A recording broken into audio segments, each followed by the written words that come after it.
Hello, good evening, welcome to Rangers Radio. Join myself on the show this evening is my two big muckers, Southside and Big Stevie.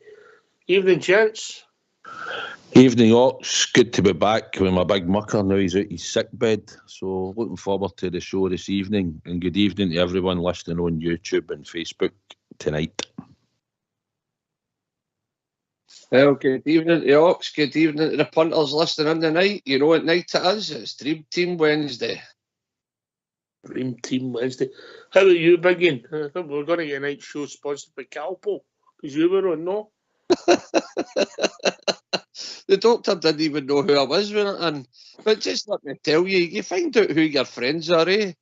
No. That's because you were in the doctor's surgery with a balaclava on, Southside. That's terrible, by the way. That's absolutely terrible. But can I say something, by the way? You find out who your friends are. You know, two well-known pundits on Rangers Radio get out walks together and gone to football together and leave old Stevie with a drum lying in his deathbed. Not even a phone call or nothing. Anyway, good evening. Oh. He's a bit moody, isn't he? He's a bit moody. Right to the point. Listen, I gave you a couple of phone calls, right? Obviously the Calpol had kicked in and you were missed the calls. As for going to the game, well, you could have came last night, you could have went, but I'm sure you were busy last night, being a Tuesday. Oh, I'm saying, Stevie, two's company, three's a crowd, you know what I mean? Yeah, bombed out I was, bombed out. Well, you left me high and dry last Wednesday, didn't you? Promised me tequila and everything, didn't even produce it. Couldn't even send it. You couldn't even send that along the road, Taze. Listen, I sent Myra Hadley on the way to the football yesterday. Well, there my tickets, and I'll tell you, by the way, I was in bad nick. Just let me tell you. But I'm feeling a lot better now. I did hear that. Mr. Black came to visit you with his measuring tape.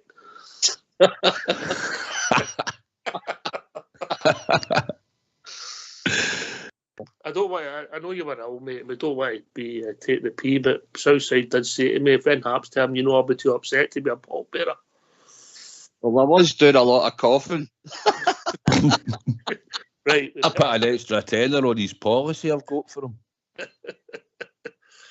Oh, dear. I wonder if we get money for the brass horns. Anyway, right, we better get back on the football. Big game tomorrow night. Big game for the club. Big game for Scottish football. Southside. Aye, looking forward to it, Ox. They're a decent team, Sparta. We're starting to just hit a wee bit of form and see a wee bit of difference in our team and our squad. And we're hoping to get the 3 points tomorrow night. I think the manager's up against it, and certain players he would maybe have liked to have put in his squad, as he's alluded to. He didn't pick it to start with, so he's going to go with what we've got fit and available. But really looking forward to it. I'm sure Ibrox will be rocking tomorrow night as well, and that will give the players a lift, you know. Aye, and it'll give the supporters a lift when they get in there and they get behind the team, Stevie, yeah? Oh, 100%. Can I just rewind a wee bit there? You were talking about the coefficient there when you were talking about Palestine FC's result last night. Once again, they've done nothing in Europe again. New York's, by the way, I don't know if you have seen the stats that are kicking about, lads. They want to hang their head in shame. They have done absolutely nothing for the coefficient in Scotland. Nothing. They're getting in the back door all the right. All the time, what our team's done, by the way. And last night, they embarrassed Scottish football again. And what did we, Brenda, do? He blamed it on the sending off. I mean, I had to chuckle. But anyway, enough of talking about them. Tomorrow night, yes, we'll be back at Ibrox under the lights. And you know what that means. And everybody know what that means. The atmosphere will be electric. And our boys will be up for it. If we can take the last 20 minutes of the game against them in Prague, start like that, then I'm telling you now, we'll give them a down. We really will. Listen, it's going to. I'm with Southside. I think they're the worst team we've played in Europe. If we get it right, we'll win. But we've got to get it right, Southside. I believe their striker's back. Fit this time. It missed the last time. And they'll come and have a go. They're going to be dangerous in set pieces. That's how they beat that separate team. They come back and won 3-2, and they've done them with 2 corners and a long throw-in. So we'll need to be on our guard for that, for set pieces. But aye, they're a decent team, Ox, and they will come and have a go at us. So it'll be a good test tomorrow night. But I'm hoping with the crowd and the way we're sort of playing, and if we create enough chances, and I'm sure hopefully we'll score on them. Got a feeling Danilo might have a big part to play tomorrow night. Really looking forward to seeing him testing himself against them tomorrow night. Stevie? Aye. Listen, I don't care who they play. If we come out with the right attitude, which we have been doing of recently under Clement, we come out with the right attitude, the application, I think we'll do all right. We really will. We're capable of getting a goal in each half. That means they need 3. They haven't a chance. Absolutely no chance. Big Golston's been playing well again. And I think that was to do with him and Balogun. I've got a good understanding. I know he's not playing tomorrow night. He's injured, but he's not in the pool anyway. But look, if we go out with the right attitude and it's attack, the best form of defence is attack. With the crowd behind us, we beat them the last time 2-0. Is that correct? So I'm expecting us to go out again and do the business. I really am. I hope you're right. Look, I think we'll hear from the manager, if that's all right, to use 2 upstanding gentlemen, yeah? Yep. I'm happy. Yeah, there you go. As soon as we've heard the first part for the manager, we'll open the phone lines. And remember, this is a phone-in show. And for it to work, and for us to continue to put tours on, we need people to phone in, or the show doesn't work. That's fair, Stevie, isn't it? Of course it is. It's a great platform for people to come in and voice their opinion. Come on, Bells, go on that phone, give me in Southside a bit of stick. Oh, I know who the first 2 callers would be. I prefer they would just come on and ask us some questions or tell us something that we really want to hear. You know, but the geese stick. But if they want to come on and geese stick, fair enough. You can phone up, talk to Southside, or you can come on and give Stevie stick. How does the stick? How does that come You know how me a lime sip. I'll sit note there. Right, so we'll hear the first part of the manager's interview, and then we'll get the phone lines open. So let's hear our gaffer, Big Philip Clement. First things, can you just update us on your squad? Anyone back into the equation from injury that you didn't have at the weekend? Kemar will be in the selection, although it's really, really early for him. But it's because you never know for 5 or 10 minutes. Will not be more than that. But we need to look also, we miss quite some players because they are not on the list or because of injury. So we need to make a little bit pragmatic choice in that way. I don't like if a player is that long out and just trains to give him a selection, but it's necessary for the moment. Where are you at with Nico Raskin and John Suter? Obviously, John's just been left out of the Scotland squad that was announced today. Where are they at in their return? They're not fit yet for this game, and for the weekend normally also not.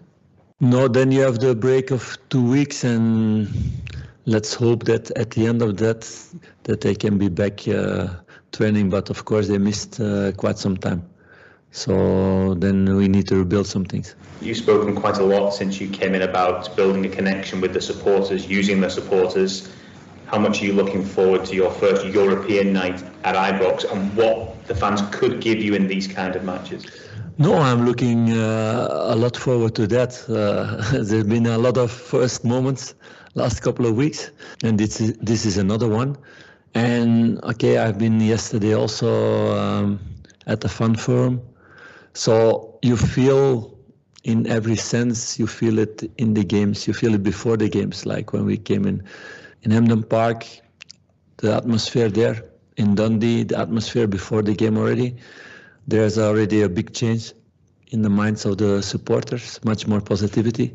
I really drive, and the players feel it also. They come on the pitch for the warm-up, and that gives already a lot of energy to the players. So I hope to have that tomorrow, but even a little bit more. So European nights is always something special. It's always been. I love it. And yeah, I hope a really, really positive atmosphere in the stadium, that a lot of support from the fans. Philippe, just how vital is a win for Rangers tomorrow night to finish in the top 2 in the group, do you feel? That's difficult to say now. because afterwards you still have 2 more games. To be very clear, I always want to win. I want a team that always wants to win. If it's against Prague or against Real Madrid, it doesn't matter for me. I want a team who's ambitious and plays to win games. So I'm not asking for a draw, but it can be at the end of the series that a draw was also important. So you can never say before, but we're going to play full to get the 3 points. That's clear. Sparta Prague have their top scorer back in contention, it seems, for tomorrow night's match. Obviously, you drew with them over there in Prague. How different do you expect Sparta Prague to be tomorrow night? How dangerous do you expect them? No, it's a good team, man. Like I said before the game there, it's a good technical team with a good structure. It's also a team who, how to say this, focus on the European games. They make some changes the weekends before to be top in these European games. They can do it also in the league that they're playing because the difference is sometimes too big.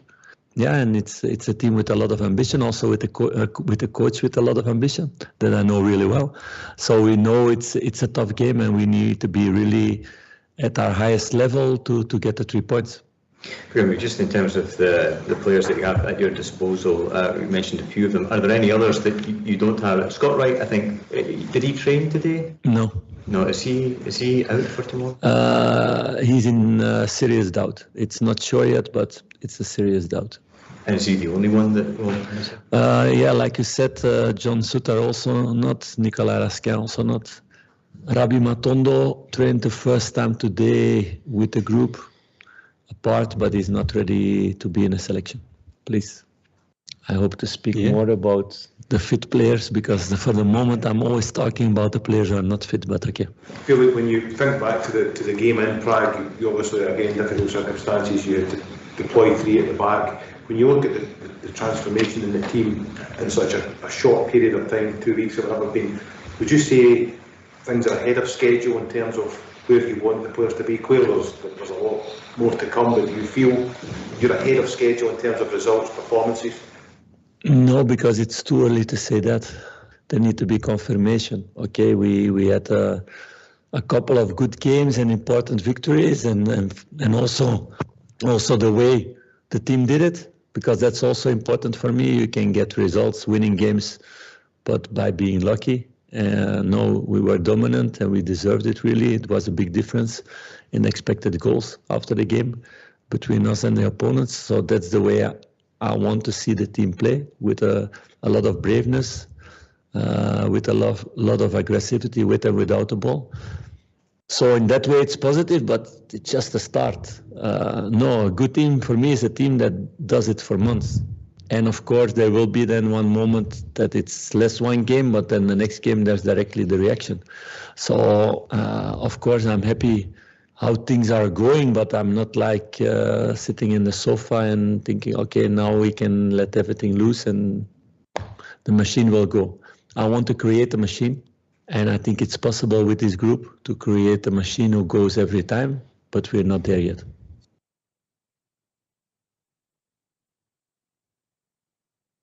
Why don't you give us a call on 0141 356 1972. It's your show, it's your platform. Let's hear from you.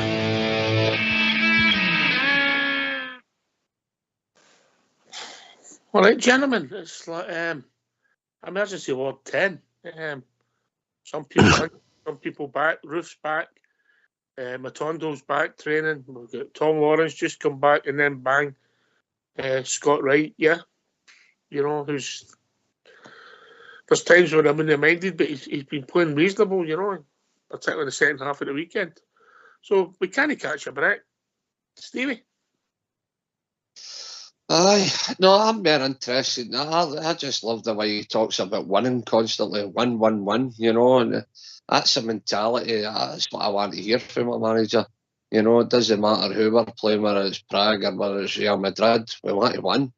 That's just, there'll be ways of doing that, but I just like the thought, and the trainer thought that it's all win, nothing else, and then get on about the I mean, I don't know how long we're going to go. And I mean, the guy's just gunnered, I think, with the injury situation. You know, people coming back, people getting out. It's just a revolving door at Ibrox, you know. And I think he's starting to lose it a wee bit with the carry on the injuries, you know. I heard the good thing is Matondo, I mean, he trained, didn't he, cities, so that's a wee bit of pace up front if we could get him back for games in the near future, rather than the long term. So I said, you're always going to get injuries, you know. You're always going to get injuries. It's part of the game, isn't it? Aye, there's been one or two that, well, obviously, like Danilo's, I mean, that aside, if that doesn't happen to him, he's probably going to be playing and fit, you'd think, you know, because if he doesn't take a muscle injury, but some of the players have obviously been taking muscle injuries. Scott Wright, I feel sorry for a wee bit because he started to get a wee bit of running the team. And then, in fairness to Scott Wright, he's took some hefty tackles in the last 3-4 games. There's teams laid them on him during the game. So it doesn't sound like he's going to make the mortar, but it sounds it by what the manager's saying. But I think once we get this game out tomorrow night and then we get Sunday out the road, we've got 2 weeks, close to 2 weeks to get maybe some of these other players back. Tom Lawrence getting some training and get some game time maybe. Don't know if he'll start tomorrow when you think so, but I think he might get a bit packed tomorrow. Is he in the squad, actually? No? I'm thinking about that. Oh, that's a good question, mate. I'll get that checked out. I'll get back to you. I'm just thinking he probably would be, but then again, I don't know. He was injured when it was, you know. Aye, there's probably a chance he isn't, to be honest. But aye, the players, Matondo, probably no feature at all, even on that plastic pitch come Sunday. So hopefully it's something in another 2 weeks that he'll come back firing, and hopefully we'll be seeing Nico Raskin back after that time as well, Ox. Mm-hmm. All right, okay. We need, we just need a break. I think he's right. I mean, I don't think he'd be been flipping. Once you're injured, the story is that you're no a story till you can come back fit. You know, and he wants to talk about the players that are fit, Stevie, and he wants to talk about turning us into a machine that always performs, you know? Yep. Well, that's it. He wants to talk about the players that are present.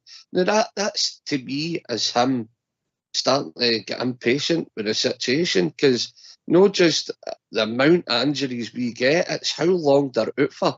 We never get injuries and he'll miss one game and he'll be back. It's always 2 or 3 games or 4 or more, or even months.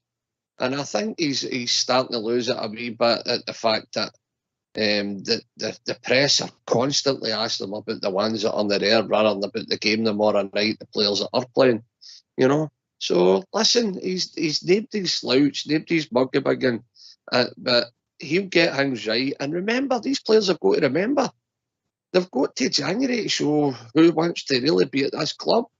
Because the big man, I don't think he'll be shying and trapping any players that even the fans think, well, you can't trap him, he's a fan's favourite. And nobody's safe.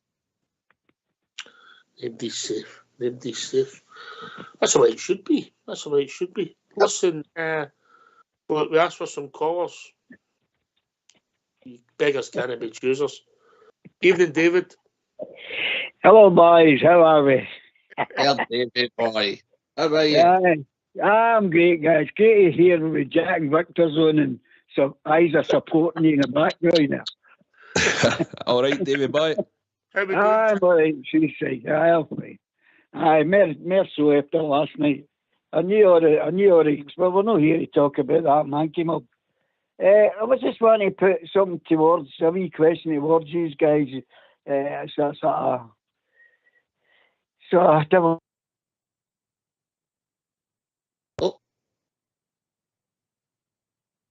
He's gone. He's gone. Yeah. Don't say that. Don't say that. We all Davey. You never know in a minute. You know? Vision tape springs to mind. I got a couple of pallets for him. You back? I got cut off. I don't know what it was. Right. We'll get you one of the decent phones. Carry on, mate. Did you hear what I was asking you about? Start again. Right, I was going to say to you, tomorrow and Sunday, if you had any preference, what would your preference be? Sunday 3 points, or just even getting a point tomorrow? Mate, that's like trying to pick between your favourite children or your favourite pundit between Stevie and Southside. You know, you're not being fair. Right, Southside. Davey, come on, you need to ask better questions than that. Rangers will go to win every game, mate. You know, What's it, Big Phil? It's simple as that. Listen, the league's important, right? We get that. League will always be important. That's the main thing we should be going and winning. But if you want the big man to get some more money and stuff, tomorrow night we need to beat Sparta, and that gives us the 4 points against them, Davey. So for me, we win Thursday, we win Sunday. We just win all the time, mate. I'm not really into picking, but I know what you're getting at. But for me, it's Rangers win every time. Here. That'll do me. Stevie? Oh, silly question, David. We're Glasgow Rangers. We want to win everything. Every corner, every throw-in, we want everything. That's just who we are. That's the breed we are.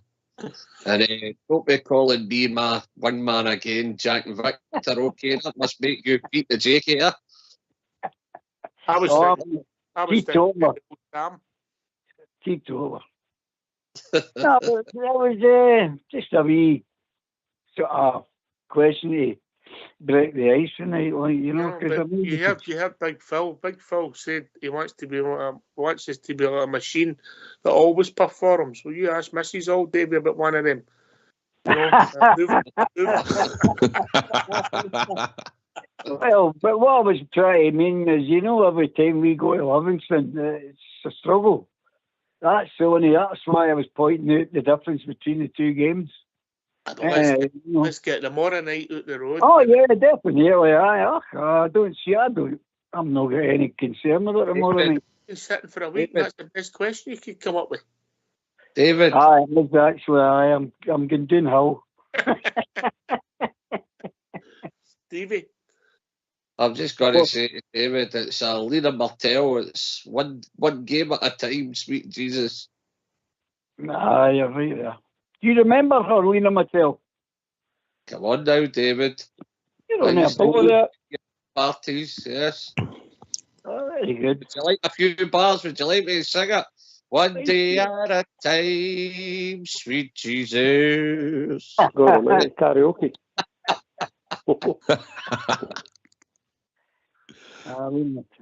Evening, Stuart. How are we doing? I'm good, guys. I'm good. How you doing? All right? Looking forward to the morning. Aye, it's a big game for the club. What's your thoughts, mate?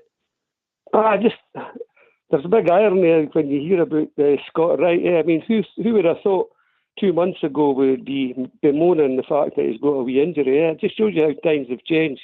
Yeah, just shows you. Outside. Aye, you're right, Stuart. And for probably 11 months, we're waiting for Matondo to turn up. Do you know what I mean? He's been unlucky. He's made a difference, and the manager's obviously was going to use him at the moment, and with the squad that we've got, and he's been showing up pretty well. You know, he's changed the second off for us on Sunday. You know, disappointed to hear that he's probably not going to make it, because I think he could have, with his pace and stuff, it could have caused them problems. But we'll go with what we've got, and we're at home. And we shouldn't. We've got nothing to fear, and I'm sure the manager will not be scared about it, and he'll install that into the players that will go out there with the right attitude, which we've been shown. And hopefully on the night, mate, we create the chances. If we create the chances, hopefully we'll take 1 or 2, and if we can get 2-0 up against that mob, then hopefully we'll start to see it'll be a matter of how many we can add to it. So I'm looking forward to tomorrow night, and the crowd will rock Ibrox. If we can get an early goal, Stuart, it'll be good. Absolutely. Tom Lawrence isn't the European squad. Big Stevie, in you come. Aye, everybody's. Look, you've got to give credit when it's due when it comes to Scott Wright. You know, there's a time where I thought, I never want to see that man in a Rangers jersey again. He's turned it round. He's had the clean slate with everybody else since Mr. Clement's come in, and you've got to give credit when it's due. He changed the game against Hearts when he came on, in my opinion. But he's no there. He's no there tomorrow night. But listen, we should be talking about guys like Sima and Danilo and that. They boys ran their heart out against Hearts. And I thought they were fantastic, and I think the boys will take that into the game tomorrow night. I don't think we'll miss Scott Wright at all, but you've got to give him the boy credit. Well, Stuart, I've always been a big fan of Scott Wright. I know that. I think you like his hair. I think you liked his hair before it got cut, I think. Listen, he said he was a major doubt. He could still be involved tomorrow night. Look, he's got pace. He's got trickery. My problem with Scott is sometimes in games he's just disappeared, you know. You could say he's got the same bit that maybe Lammers does, because he's got technical ability, but when he disappears, he also disappears. That pace will always worry teams, and it's an asset. Maybe he might not start tomorrow night. Maybe he get his half an hour or something. But we'll see where it goes. And if he's playing well, I don't care if it's Scott Wright or big Cyril Dessers. If they play well, we'll beat them and be fair to them. If they don't play well, we'll say it. He did have an excellent second half on Sunday, Scott Wright. Yeah. Definitely. Ox. Yes. It's fun when we see it. I mean, that Scott Wright's got one thing you need the game's pace, right? But the problem I had with him was the end product. And lo and behold, when it comes to Hampden, he's got 2 cracking finishes, you know.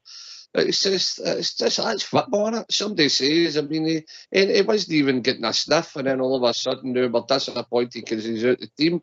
It just shows you how football turns. But listen, we've got enough in that pool tomorrow night to get us through, along with the crowd. The crowd will be a big factor tomorrow night. So come on, the Rangers, get on the bells of UB, get right into it tomorrow. I think so. You know what though? I don't know if you've noticed that we can't. Well, after he come off, he was sitting there, face kind of tripping him. I think Clement's kind of teaching him a wee bit of a lesson, saying, "Listen, son, pull your horns in a bit with this social media carry on." I think he likes all that. He likes to keep things close to his chest. I don't know if you've noticed that, but he just seems a wee bit off the boil, the new Cantwell, a bit in the huff maybe. I don't know. What do you think about that? The manager told you took off because he got another silly booking. He got another silly booking. We can debate whether it was a booking all day long, Southside. No, I think it was a bit harsh. But the fact is, he got himself booked at the halfway line.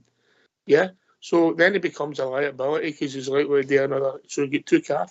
But the fact that he was upset that he get took off and he wasn't involved in the second half, I don't have a problem with that because you set your own standards, Southside. Aye, listen, I was surprised when I come back to my seat and I've seen Scott Wright on the partner thing. Who's missing? And I've noticed it was Cantwell. And when I thought straight away, I thought maybe he's picked up a wee knock or a calf strain. I didn't immediately think it might have been to do with the booking, Stuart.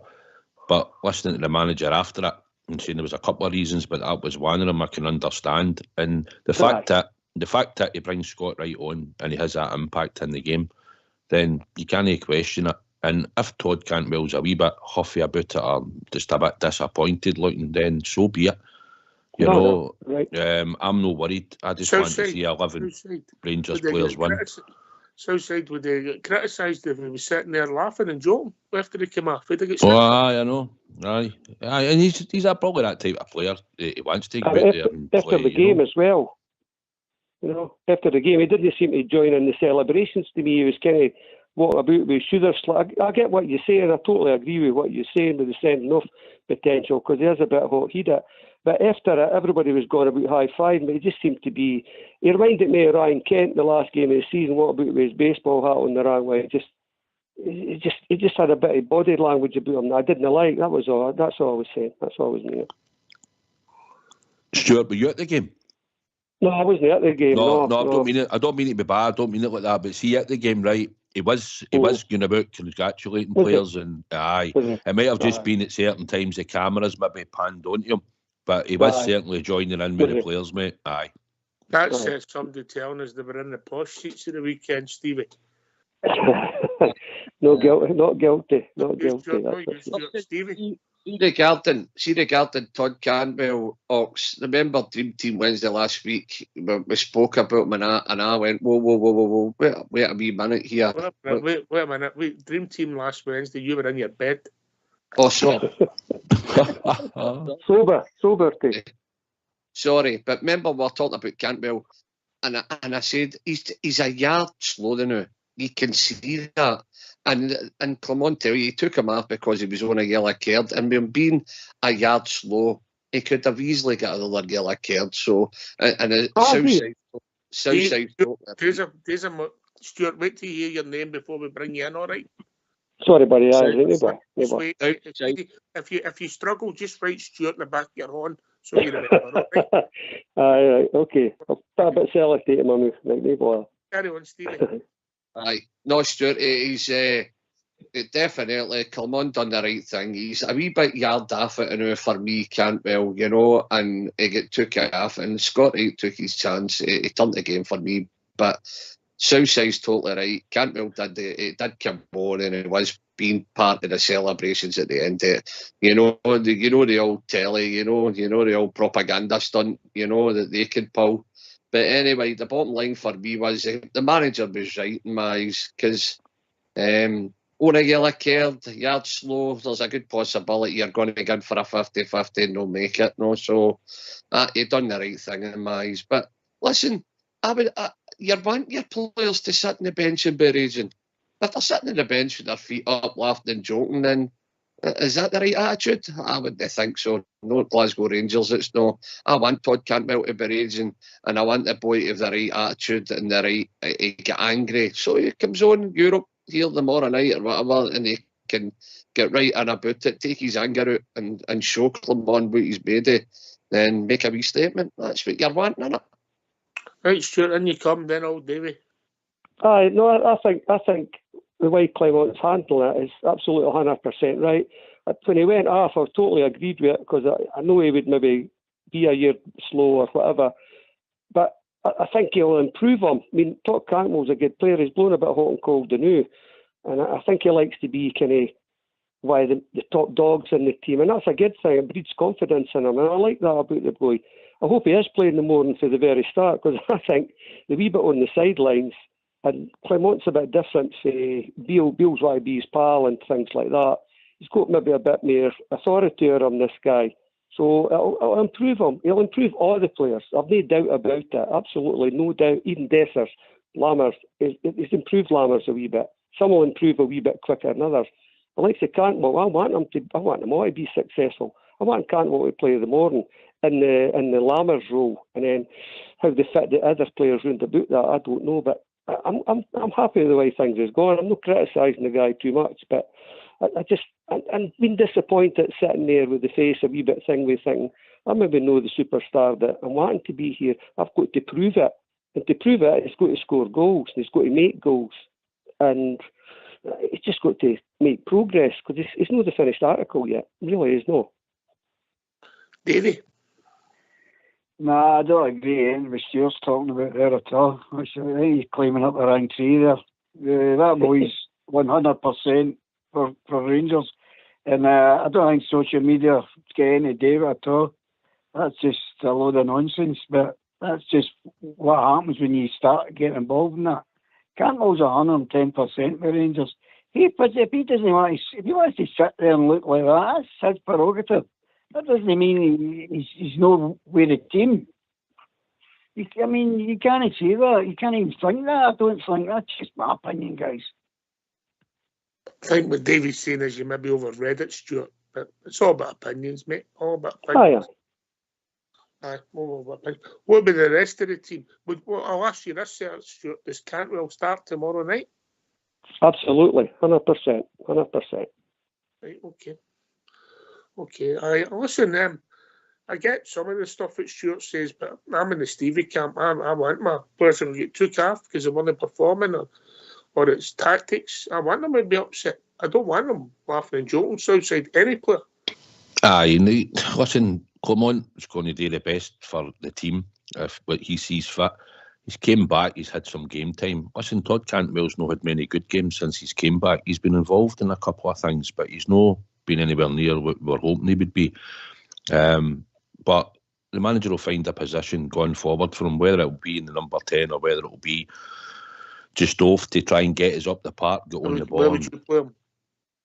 Well, see, everybody's shouting there, right, play him in the number 10. If you're looking at the squad we've got tomorrow, and you're looking at the way we're going to have to pick the midfield, it's probably going to be Ryan Jack and Lundstrom. And I think then you probably have to have Todd Cantwell in there. I still think I think you'll probably play Lammers in the number 10, because if you can get Lammers on the ball and him, then it's two creative players. As much as Lammers hasn't been firing at all cylinders, he is a skillful, creative player. He can put a pass through. He will look to get on the ball.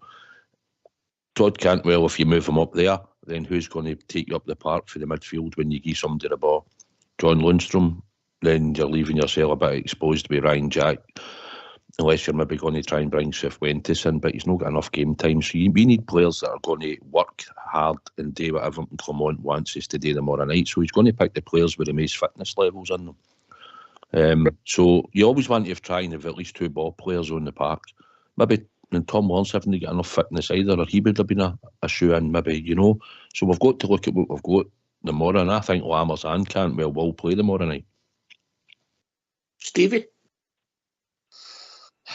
Right, I'm going to go a bit controversial here. I would give Cantwell a free roll. There you go. I would give him a free roll. That's what he's best at. And see tomorrow night, I really would. I'd let him play, just go and express himself, because we know the potential the boy's got.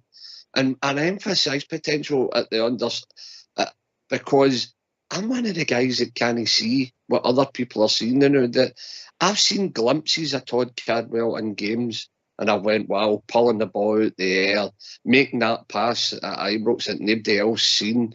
Wee glimmers like that. But I haven't seen him hit the heights that we've seen last season, at the end of last season. I know he's carrying an injury. I know he's a wee bit off at the boil now, but I think the best thing for Todd Cantwell is to go and let him express himself. I really do, and I would just let him off a leash tomorrow. I really would. Where would you play Lammers? Would you play Lammers on the right? I would try something different, Ox. Probably a day that, aye. And I would let him have a free roll going. And the two of them could swap. Whenever he goes out, he comes in. I would just, honestly, I would let Cantwell have his free roll and let him go and take it to him. Take it to him. Sure. I agree. I mean, I've been really impressed with Lundstrom for this last 2 or 3 games. Really impressed with him, his pace, his power, getting there. I mean, he had a wee run the other day up the touchline. I was shocked at that, but that's obviously coming down to the manager getting that extra 20% out of people. And Jack's been pretty much the same, quite solid. And I wouldn't change it too much. I'd say Lammers on the right, cutting in, because he's good at that. Campbell banging the centre that could go back into help out Jack, get the ball off of Jack Lundstrom and be the playmaker. Simo on the left with Danilo up front. I think it'll be along the lines. There's not going to be massive changes there. And I think he's just tweaking the formula, as one of the guys said there. He could switch out with Lammers in there, Campbell go to the right, back and forward, and even Simo maybe coming in a wee bit. I think there's a lot of potential there to kind of get a goal, get a couple of goals. And you know what? That wee move, Cantwell made the other day, he did a wee 1-2 and he kind of spun on the box. He wasn't even looking. He hit it bang on target, the keeper saved it. That goes in, it lifts his confidence.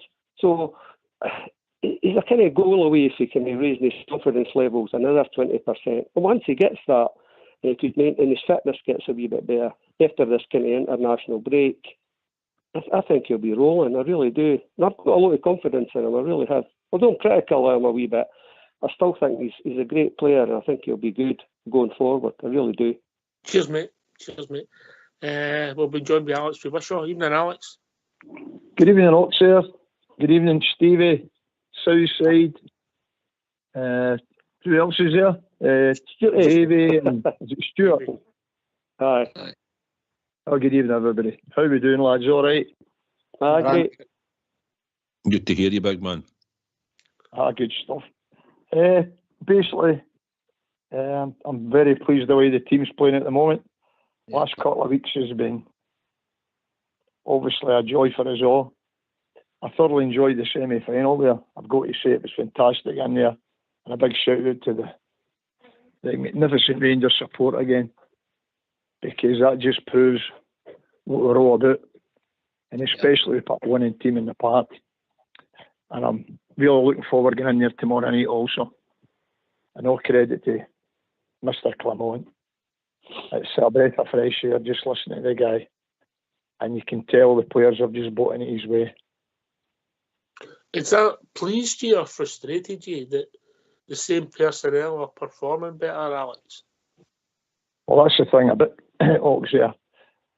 You look back and you think, now, the same players he's got, and obviously Michael Beale at the end. Well, things fell apart, basically. And the guys came in now, and he's not had much time to work with these guys, but it just shows you that, what do you call it, the talent was there. And this is what I said before. Maybe Michael Beale's recruitment, although he was quite poor as a coach and manager the way it came about there, but maybe his recruitment wasn't that bad after all, because this guy's definitely getting something else out of them. Tactically, they're better. They've got a better structure, and they're better organised. And you look back, it's the same players. So that tells you that something just wasn't right in there. And I'm just well pleased. I must admit, I didn't think it'd happen as quick, the way we've been playing. I've been at all the games and that, and it's just a joy. It's just a joy being there now. And things can only get better. I just feel sorry for all the injuries and that. I do believe the manager is he's a bit fed up with now getting asked all these questions about it all. There's some seriously wrong there as well with the fitness levels. Heard all different stories, what was going on, folk not going to the gym and no using these bars, but rumours just go wild now. But the most important thing is we've got the basics of a team that we're expected now, and I'm really looking forward to tomorrow night. Well said, Alec. Can I, Alec? All right, Stevie, how you doing, pal? Brand new, Alec. Alec, see, although we're giving the manager a lot of praise for getting something out of the players that Beale couldn't, what we've got to remember is, Alec, some of these players are coming to the end of their contracts. I'll give you one example. John Lundstrom, do you know, I think he's a different player the last few games? Absolutely, Stevie.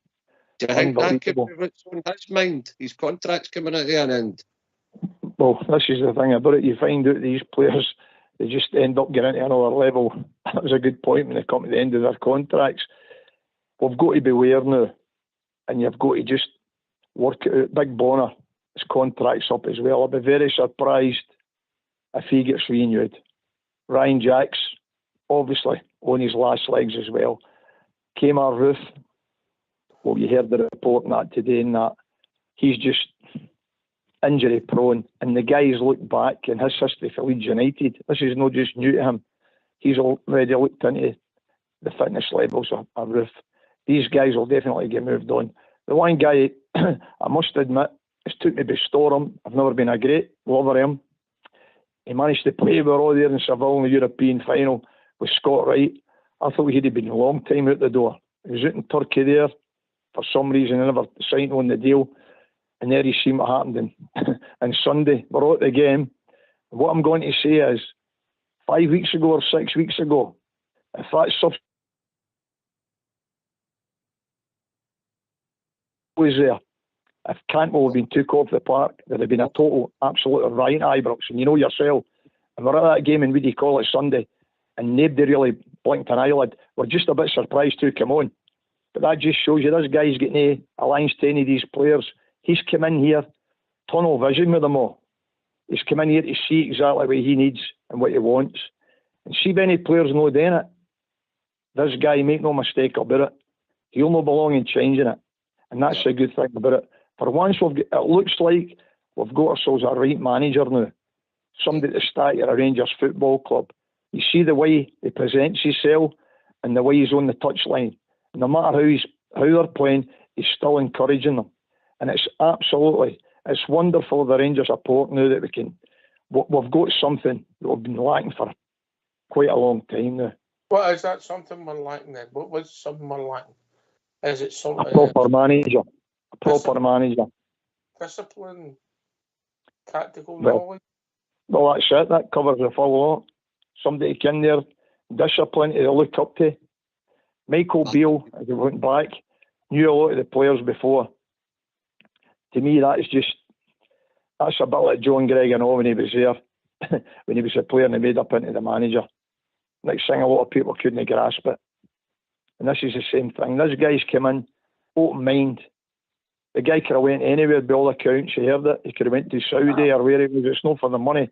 He's there because he wants to manage a proper team, and he's got them now.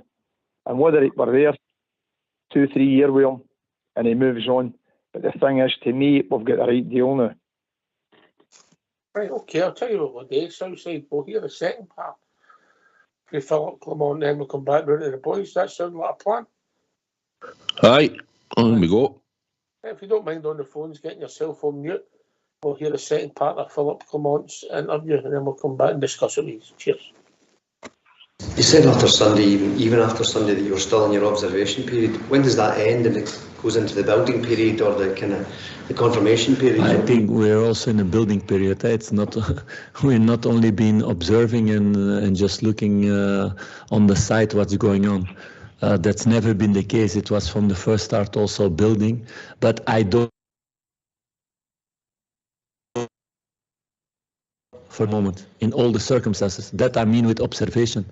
I want to see also how players react with the first deception they have, or the first disappointment, or the first time that they played a really good game, and the next game they don't start. I had it for the semi-final. There were players who played a few days before a really good game and didn't play the semi-final. How is their reaction? Is it pure individual or do they think collective? So I need an observation period for a few weeks, a few months to get everybody really into detail to get the best out of everybody. Do I need to slap them more or do they need to be nice more? So it's a different for every player. Yeah. How frustrating as a coach is it for you not to be able to choose Reid van Yilmaz or Leon Balogun for this match when they're not suspended and they're fit? If there's one thing important in the way I'm a coach, the way I'm a person, I'm a perfectionist, but I've learned to control the controllable. So I'm not focused or frustrated about that because it's something I cannot control. It's a decision that's made, it's finished, I cannot change it. So I leave it behind and I look at all the other things that I have control on, or I try to get control on. So in that way, I think that's the best answer. But can you understand then the players' frustration that they are fit and available and playing well, but they cannot be part of it? I don't think it's important to think about that because I don't know what the reason was for the decision. Maybe they didn't deserve that moment also, or they deserve or whatever. It's finished, it's done. And luckily for them, we have a lot of other games also, not only Europe. So I want to see players who are ambitious in the trainings and in the games that we can keep in the other 3 competitions as long as possible. Can maybe be an extra motivation for the guys who are not in Europe. Fully, I just want to ask the nature of the Scott Wright injury. Can you tell us that? Yeah, it's a small muscle problem at the last action of the game that he felt a bit. And the next days he felt more. It's not a really serious thing, but if you take the risk to let him play, it can become serious. So we cannot take that risk. Will he be out for the weekend as well? That we will see. Maybe he will be there tomorrow if it's much better tomorrow. So like I said, it's a doubt and it's a big doubt. And I'm not going to take any risk with players with a small thing to make it like that they're 6-8 weeks out. That's stupid. So we will see tomorrow. He's been a big plus for you, hasn't he, recently? It's good questions, all of those, but it's difficult to say that about one player. I've seen a lot of pluses and not too much minuses for the moment, and I want to keep it that way. Philip, you mentioned there at the start that Kemar Roof could be available for you again, even for a small spell. You said a few weeks ago that you might have to rebuild his fitness. Are you confident now he's in a good place? No. It's too early because Kemar is a story that's been going up and down already for a long time. We spoke also with him about that. So we're trying to find a long-term solution in the way of working with him. I've sent him also to somebody. Of course, I've talked first with the medical staff about that. They agreed. We will see what the result is long-term. So I'm not going to take big conclusions now. It's too early for that. But I hope we can make him a player who's available much longer time than he was until now, because it's an important player for this club. The club paid a lot of money for him, and it's also my duty to get the best out of every player. So we will see in a few months. It's going to be a work of a few months also. Is there a case just of working gradually for it rather than perhaps looking at any future surgery or anything else to get to the root of his problem? No, it's not something you can solve with surgery also, I think. There will not be a solution. If it's a specialist he's been to see, is it, I'm trying to get an idea, is it body mechanics, is it how he moves, is it how he trains, is that what you're trying to fix with him if it's not surgery? I don't want to go too much in detail. No, I just want that we get time now for Kemar to make him really ready. And we hope, because it's a problem that's been there for years, and he missed a lot of time, not only here, also in other clubs, because of that we can find a long-term solution for him. And I don't want to go too much in detail, because these are, for me, a little bit private things also from a player. So I don't want to get in a discomfort zone in that way.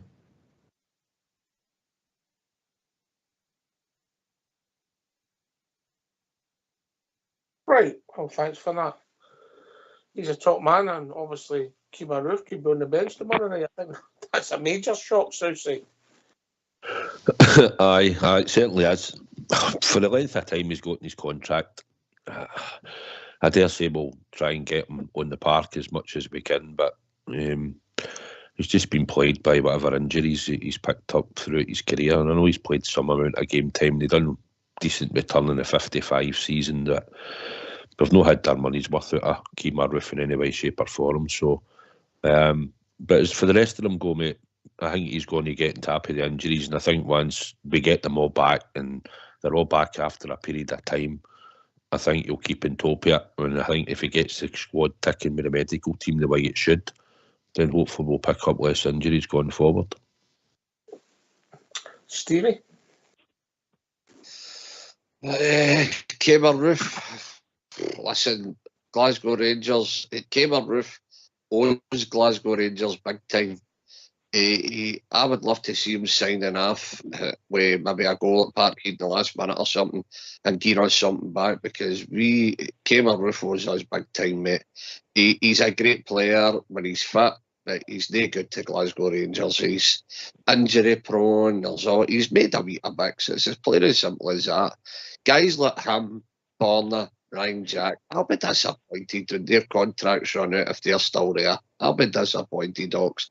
And I don't mean that bad, because they've had their moments for us, you know what I mean? But it's time to move on now, draw a line. What wages he? It'll be something similar to that. What have we had to him? What have we had to him? He owes us. He owes a fan big time, by the way.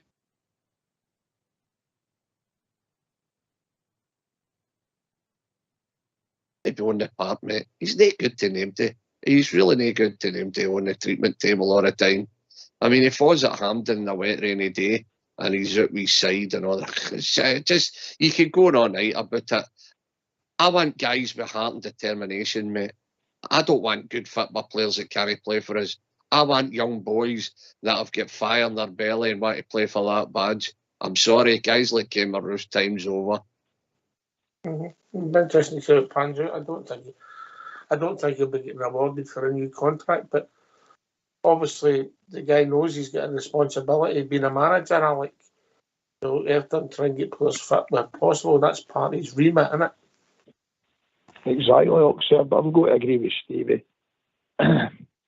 He's, as everybody knows, he's probably the best finisher at the club, but certainly offered no payback at all for the guy. And I believe, what do you call it, they'll just try to get him as fit as they can.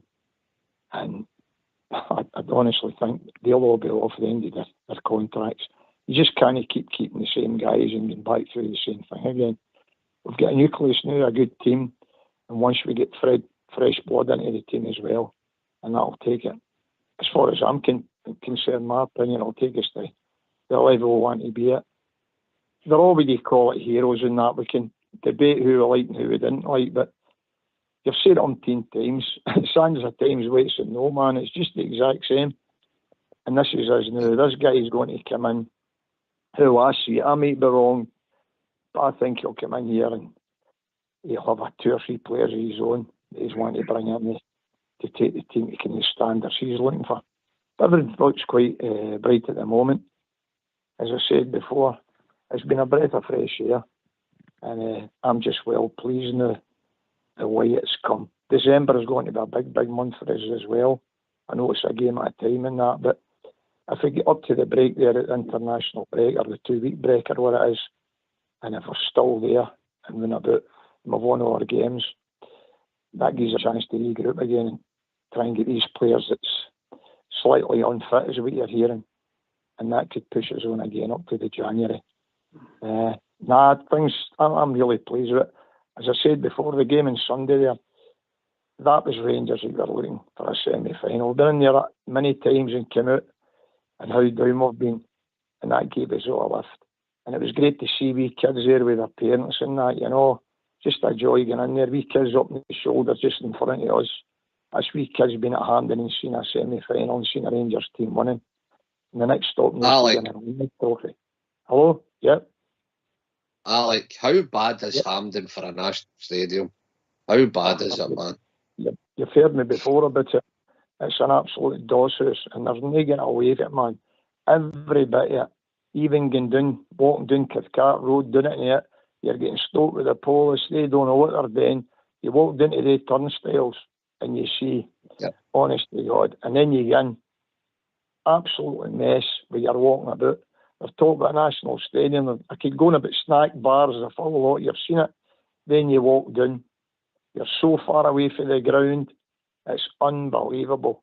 And I was right next to the Union Bears there, and I had a good bit. But round about, you come out, it's a mess. An absolute, but that's what they're doing. They're taking us in here. Now we're going to get the bit into the League Cup final. We hear about it before now. They're wanting 50-50 split. I That's how it's to be. I don't know if that's going to happen, but we'll come back to because obviously ground redevelopment has been talked about our club. Last thoughts on the manager before we go to tune, Stuart? I mean, what I would like to see is the reporters having a change of agenda. I don't know what their game is or what they're trying to do. They're trying every angle to get them to say something about injuries, and they seem to concentrate on that more than the football at times. But I think he's good at kind of shielding them off, and I think he's kind of putting his message across to them. But you look at Kemar Roof, it's no worked out for him, and only it could be his own fault. The only thing I'll remember him about is 55. That's about it, really. The rest of it, at least 30 grand a week, if you know what I mean. But it is what it is. I look at it as being balanced up maybe with a few of the players that's come in for nothing. Your Buttmans, your Cantwell. We've got a bit of value there, so we're getting some value back. And maybe Raskin as well. You know, so there's value coming in. You win some, you lose some. You're better winning more than you lose right enough. But it is what it is. We've drawn the line. We're moving forward, and I'm really happy with that.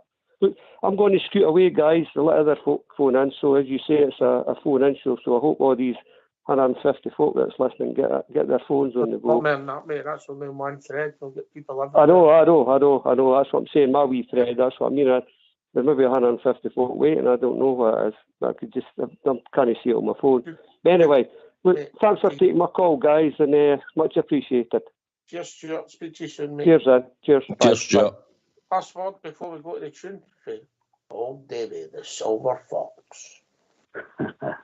Aye, I was just spot on there. So's the rest of the boys. Hawks, I'm going to go as well. I'm loaded with a cold, innit? So, well, just to let you know, Stevie's got an old half bottle of Calpol. Do you want it, or? I knew it was coming, mate. I knew it was coming. That's why I'm laughing. Is that a new name for Buckfast? Calpol. Come away, guys. You'll catch his later, boys. No surrender. You look after yourself, mate, yeah? Oh, he's gone. I was going to say cheerio. Right, get yourself on mute, because we're going to have a tune.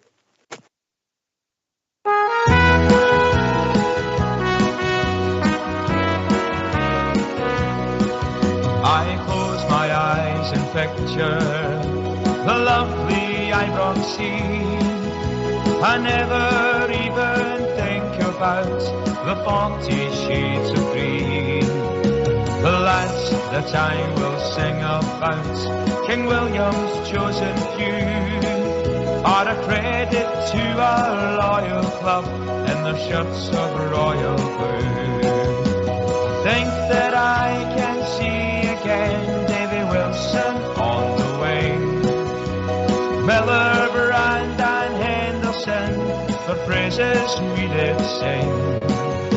Greg and Shearer played their part, and Slim Jim Baxter too, and they lifted many trophies in their shirts of royal blue.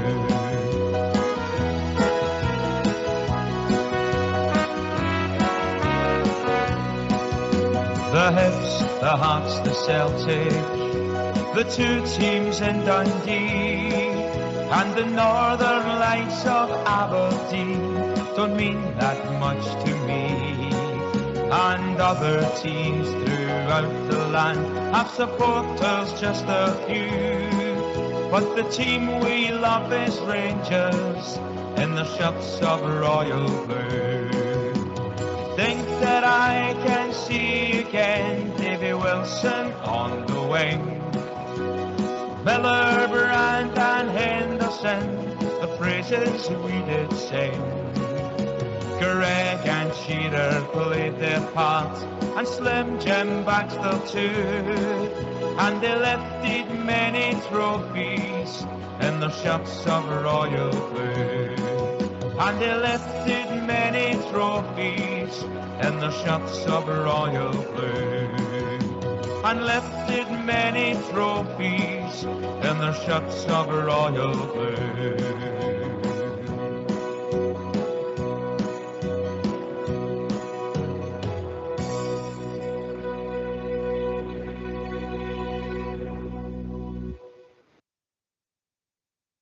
Why don't you give us a call on 0141 356 1972.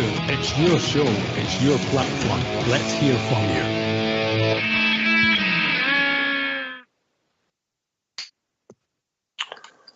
That's quite a popular tune, Stevie. Aye.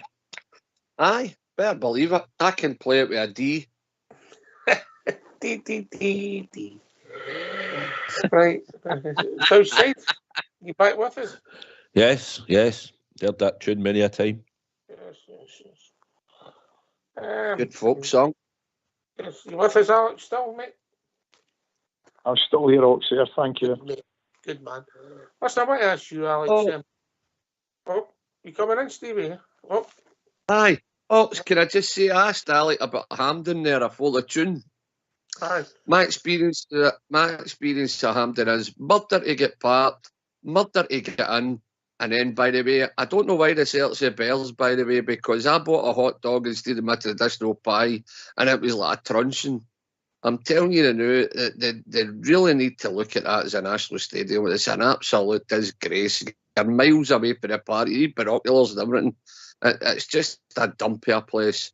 And that's the experience you get when you go there. It's really, apart from the bells singing the A to Z and the atmosphere was good, but see the facilities, try to get parked, try to get into the place, and then the grub steaks and everything else that goes with it, it's absolutely dross. Couldn't agree more. Southside, it broke today. It broke last night, and what it was is they're looking at it, potentially looking to put 10,000 on either end of the run, which would take us up to over 70,000. Is an increase of capacity of 37,000. Now, if that was to happen, that would be something personally I would be willing to contribute, because it helps future-proof the club and bring in extra revenue for generations, mate. I think it could be great news. It's not going to happen overnight, and it's a big project, yeah. Aye, I think it costs quite a few quid as well, so there need to be a lot of money put by in the kitty, I think, for something like that. But it's good that the club are probably and possibly looking at it going forward in the future. I think short to medium term, we're looking for a wee bit extra capacity in the stadium. But first and foremost, I think the disability section thing that we're talking about it needs to get done and completed. But I think you've got a call earlier, Rox. Yep. Evening, Gary. How we doing, mate? Yeah, good. Thanks, Ox. Thanks for taking my call. First time caller, long time listener. Back to the days of George E.K. So go back a few years listening to you chaps. 2 points, guys, if I may. First on the manager. We had the Souness revolution in the late 80s. Then 4 or 5 years ago with the Gerrard revolution. Do you think, as I do, that there's a third revolution now on our hands, a quieter revolution, but a guy who's going through, and I'm talking about the manager, who's going through the football side of the club, root and branch? Because to me, we were in the danger of going right back on the skids again. And I think in the past couple of weeks, I'm very encouraged by what the new manager is doing. Great question. Can I go? I'll go to Southside first, then Stevie, and Alex can answer. When you go Southside? Aye, it's a great point. You're probably right in what you're saying, because of since Gerrard left, I think he brought the professionalism and a will to win. He was a winner. He'd played the game in that, and I think he brought a standard. Because they players were in the gym. Believe me, they were in the gym before in that night and day when Gerrard was there, and then it fell off after he left. So obviously it shows professionalism in the club and attitude. I think Clement, since he's come in, listening to him, Gary, it sounds as if he's going to go meticulously go right through the whole lot of the detail of this club and build it the way for as long as he'll be there. And I'm hoping that he gets the bug, and if he can get us going in 2 year time, as in really going, he'll want to stay. You know, because I think he wants the pressure, I think, as he has been alluded to as a player. And I think Gerrard fed off that as well. Our last manager never had that pedigree as a player of that, you know. And, you know, so I think you're probably right, Gary. I think this could be a chance for us to kick on again and then be really kick on and stay focused and let's get winning for a good period of time now. I would agree with that. It seemed to me as if the last iteration of the board, seen Rangers more as a brand and not as a football club, and certainly not as a sporting institution. I think this iteration of the board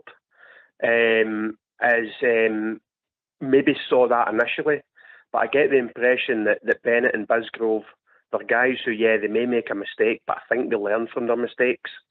And I think now it's laser focus on the football side.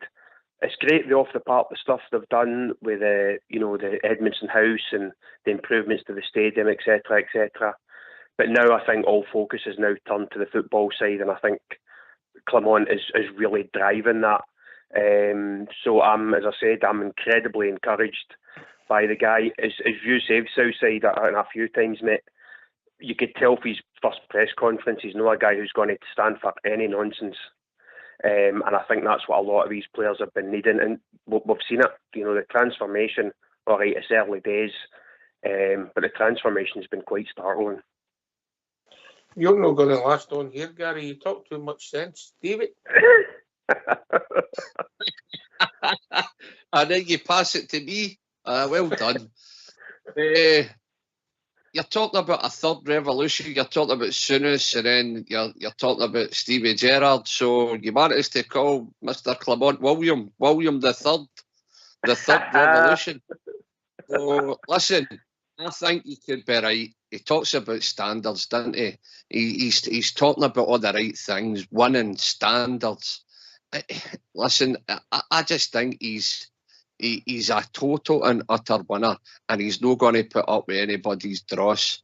I mean, I watched him with Deserts there at Hampden. He was giving him absolute pelters for no pressing, because it was the time in the game it was. And I just think the guy, you're totally right, that we could have something really, really great coming in the future with this guy, because I don't think he's going to let things slip. And I don't think he's the kind of guy that he's going to have favourites or anything like that. He's wanting a team to play as a team, fight as a team and die as a team. He's setting standards, mate, and I don't think he's going to let them drop once the bar's set. I think you could be right, mate. I agree with that, and I also think, I was thinking today about the kind of players he might be signing, and I think Ox has said many times, there's too many guys we've taken a punt on, and it's guys that's almost like, oh, do you know what, they could be 7 or 8 out of 10s, but they could also be 2 or 3 out of 10s. I've got a feeling Clement is going to go, I actually had in my mind like your Sasa Papac, who'd always say he was 7 out of 10 every game, because you're right, Clement always mentions the word team, and I'm just curious, I don't know players he's signed before in his previous jobs, but I think he's going to go for that, maybe guys that he's sure will give him that base level of a 7 or 8 out of 10 every game, rather than, I hope the days of taking a punt on players is over, because more often than not, it's backfired on us big time, guys. No more projects. No more projects. Alex, in you come. I totally agree with Gary. I think he's spot on there. I look that way at the moment.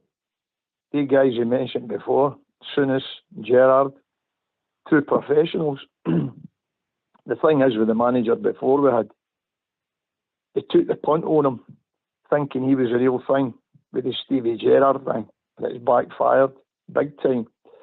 This guy, as I said before, has come in now. First and foremost, I'll go to give credit to the board for, what do you call it, making the sacrifice to get rid of Bale. Couldn't have been easy for them, although the fans wanted him out the door. But you've got to go with them then. Then they get the candidates, and that's the guy they picked. And this guy looks, as we've seen just the last 4 weeks in that, the way he comes across, the presence, and just demeanour of the man. And it could be the start of something. If he gets a proper investment, that we hope he does, and it'll be interesting to see what kind of players that he would, what do you call it, look for positions. That's the thing I look at. We've definitely got the goalkeeper, so we'll go to it there. Whether he goes for another centre half, I definitely believe we need a left back. To me, as I said before, Bonner, I'll definitely go. I'll be very surprised that he renew his contract. And the wee guy, to me, I don't care how much football we see in him the full lot. To me, he'll no day as a defender, left defender for Rangers Football Club. I like a guy who's got a bit of presence and a bit of height that can win the ball in there. So that's a left back. And I think we maybe go for another winger and a striker. And to me, that's what I would do. But Phil Clement, fantastic with us now. He's saying all the right things, and the revolution could be there, Gary. You're spot on about that, son. Aye, that's what I was thinking. And just a quick second point, but Stevie's been talking the last couple of weeks about the MyGels thing, and it got me thinking about something I've been thinking about for quite a wee while now, and that's a kind of a fan kind of funding system for the club. I know we've got MyGels now, and I'm a MyGels member, have been for the past few years. I don't really get to the games, but I do the MyGels, I buy the strips, I do the Rangers Lotto, I've got shares and stuff like that. But what you guys were talking about, I really see it, Stevie, as like a lot of people, I just see it as a donation, right? I don't bother with the ticket thing and stuff like that. But what I'd like to ask is, do you think, because I wonder if MyGels is kind of plateaued, and I wonder if, maybe not just now, but maybe if things do hopefully take off, would there be room, do you guys think, for another funding system that is just that doesn't have anything to do with tickets or points or anything, that could just be for fans who don't go to the games to donate to get extra kind of revenue built up? Or do you think that would be overkill? Do we need to just stick with MyGels? Well, great question. I think you've got potential. What we talked about earlier on, Gary, with the if the stadium was going to be improved, whether maybe look for contributions for the support, like we've done in the past at different things, so that you could maybe get involved in something south side that would be solely for the stadium. Like Club 1972 were going to do, they had 2 projects going, but obviously, let's be honest, it's no work to the way it should have done. But no. I said on here last year, did I know, that we all give to charities close to our heart, and some give £3 a month, some might give £5 a month. And I said, why don't we try and even give what you could? If it was £5 a month, you were donating nothing to do with tickets, just into our club, the club that we all say that everybody comes on this show and says that they love. And I know times are hard and all that, but whatever you could give and you donate it solely into the club, and the club do whatever they see fit to use it for.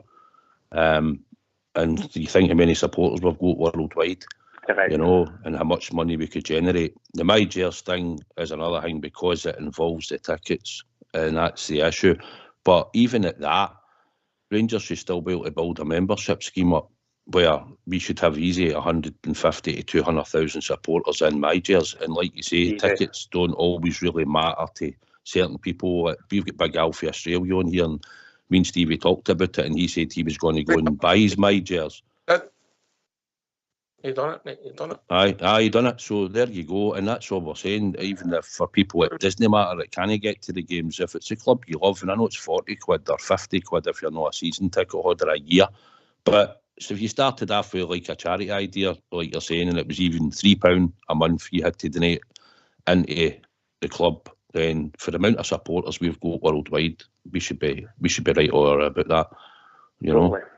Because I mean, it's working out My Jers could have been a question on 3-2-1, couldn't it? Try to work out the point system. I mean, it's not the easiest, but I think there is room for another, just purely to donate to the club.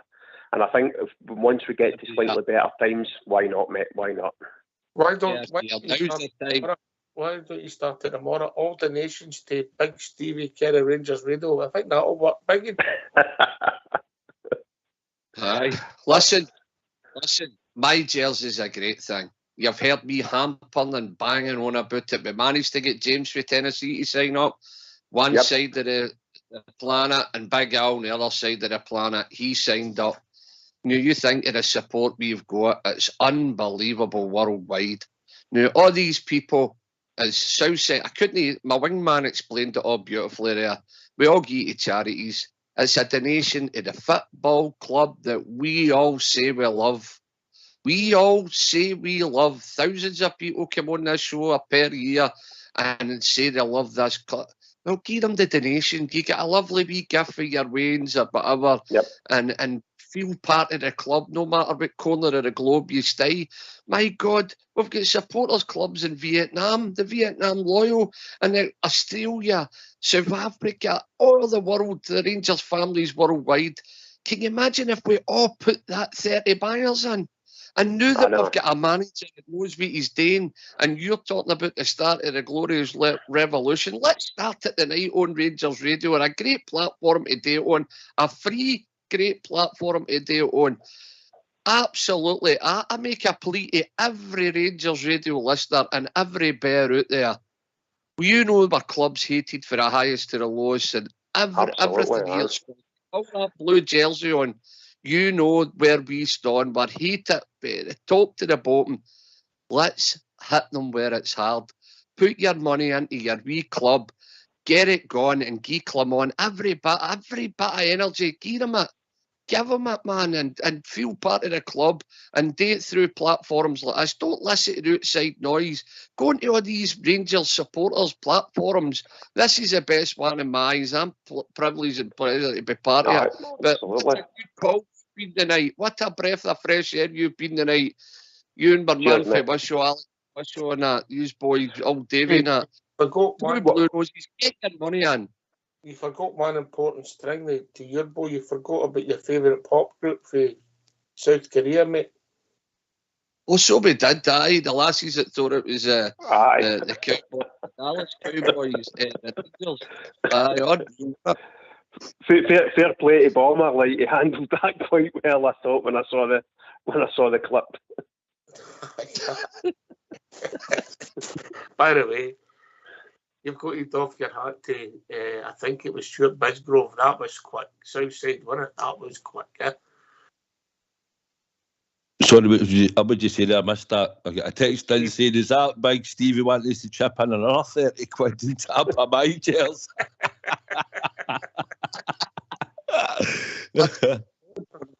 Hold on. Listen to what we're saying. The caller made the point, because I've been harping on about it, right? And I'm still harping on about it. I'm making a plea to every bear out there. If you're no Majors, let's make Glasgow Rangers bigger, better in every department. Fling your wee donation in, get your wee gift and feel part of the club, and help us get quality on the park. Help us get it. I'm pleading to the bears out there. Do I need to start a Just Giving page here for the famous Glasgow Rangers? Because that's what I need to do. I'll do it. Not a problem. Every penny's gone to the players of the park. I like the sound of that. I mean, it's something I've been really thinking about, guys, since the dark days of 2012. And the figure I always have in my mind is the 250,000 people that went to Manchester. A tenner a month for each of those 250,000. Unbelievable potential funds. And I think we need to find a way to just really tap into that, because the turnover we could have for the fans, complete self-sufficiency in my mind. Aye, listen, it's there. It's there. I mean, the club want us to spend their money at the club. They want us to buy stuff at the club. And if there's a project comes up where we can improve the seating so more people can get to watch the club, and that can be funded by the fans, like the original new stadium was Southside. Through the Rangers Pools, Aye. Rangers Pools was really successful back in the day, you know. But the thing about it as well, I know people that don't have season books anywhere that can't get to Ibrox now, and they don't have any other way of putting any money into the club now, whereas they used to have their book and that. So they've said to us, if Rangers had something like that where we could put a donation in every month because they give to charities, if Rangers can market it somehow, they can do it, and they would gladly donate into the club, they said, you know, if there was a way of doing it. So aye, it's something that I think they should look at it going forward, if there's a way of doing it, or if they do it another way and fling it in. I mean, see, to be honest, with your season ticket holders and that, you could have just done My Jers and just added the 40 quid on and just made everybody a My Jers member, as we've said in the past, you know, and that would have been that, and then it would have been. But the thing about My Jers is people come out it because they're only solely in it, and because of the ticketing, because that's the way Rangers done it when they sent out the survey, because they were looking for membership schemes, and that's the way they went down that road. And it is hard. There was over, I think there's 20,000 applied for the next game, and we only got something like 6,000 tickets or something. So it shows you that everybody wants to go, and it's Livingston away. So that's a demand for the tickets. But I agree, I want wholeheartedly agree, if we could give to charity and sometime into Rangers, if it was £3, £5, whatever it is you want to set up a month, I'm in anyway for that, definitely. I'm in. Aye. Brilliant. I'll let come in first. Yep, great idea. I'm involved in quite a lot myself. My Jers for the way at the beginning. My full family's involved in it. There's an old gentleman, disabled, that he was a Rangers season ticket holder for a number of years ago. Unfortunately, can't make the games in that. And I take a wee present up, I get My Jers, I give it to him, and you see his eyes just lighting up with a wee gift. And he's just wanting a number. But we gladly put money into Rangers. If it was going to enhance, to help, would you call it, build the extension onto the stadium. Again, to Edmondson House, which has been a great idea as well for the fans before they get into the football. And we've got great ideas. And the fan base we've got is worldwide, but Stevie and Southside said. The only problem with the My Jers is, and you've said it before, we're fortunate we go to the football and we get the majority of the tickets. There's guys not getting tickets. and especially when it comes up to cup finals. And that's where it really goes down. The National Stadium is no fit for nothing, especially to hold anything like that. That should be 100,000 capacity stadium. By the way, we hate saying it, but the Old Firm fans is the biggest support, and the guys that's going to miss out in these games. And this is where it dies off a wee bit, because folk has been in the majors are pulled out it simply because of the ticket carry on and that. But that was the only fair way they could do at the time. But it is a good idea if everybody would just get involved with majors, every Rangers supporter, and we'd be way up there. The money would just come failing in, you know yourself. And that was a great PR stunt the other day. As you say, the young lasses took a career. They thought it was the Texas Rangers, and the next thing they've got the Glasgow Rangers strips on. So that tells you. And the pools we are talking about, my old man, God rest him, they were on ball. Hugh Adams, he was the guy behind it all. Him and Hope, that was the two that going for the stadium of going to now. And if we're going to build what we're talking about there, I'm pretty sure the majority of the fans will be on that wagon. And it's a great idea. Well done, Gary, son. I think it's a good idea. Now we've got the museum, I think it'd be a good idea if the club launched a scheme like this from the museum and told the history about the pools, and it's time to do it again. It's your turn now to get the shoulder to the wheel. You've got the museum there. There's a great backdrop to do a great launch for a new campaign. Hey, Gary, is that Korean band? Are they going to be in the pool? No. You keep it clean, big man. They might be in the bath. Hey, Stevie, have you tried that deep fried Korean chicken? I'd be scared to Al. That's the gear, sir. Look at it, man, like a trophy. It's sorry, pardon me. It's absolutely dynamite. Yeah. How you doing, Al? I'm good. No, I just heard my name. I'm just sitting here in front of the computer at the moment, doing a few things. So that Global Jers, that was a membership I got. Global Jers, I think it's $70 it cost me, and then I got 4 of the Global Born a Ger memberships for the kids, like so. But I do think sometimes we have to streamline. I think, and when I say streamline, like no 4 strips, 2 or 3 quality strips. Select no appeals. I'm quite happy with putting the money into the My Jers. I know, but if we can streamline something, the My Jers for the guys that want to go every week and get advancements on their ticket, skip the queue, jump the queue, however it works. But then but don't have so many pots that you don't know what's happening. Where's the money gone? You know what I mean? So I think if they streamline it, it would be far better. And like Southside says, he's a wise old man. Even if it's five quid a week, £5 a month or whatever it is, but just streamline it, have it clear, concise. You actually know what's happening with your money.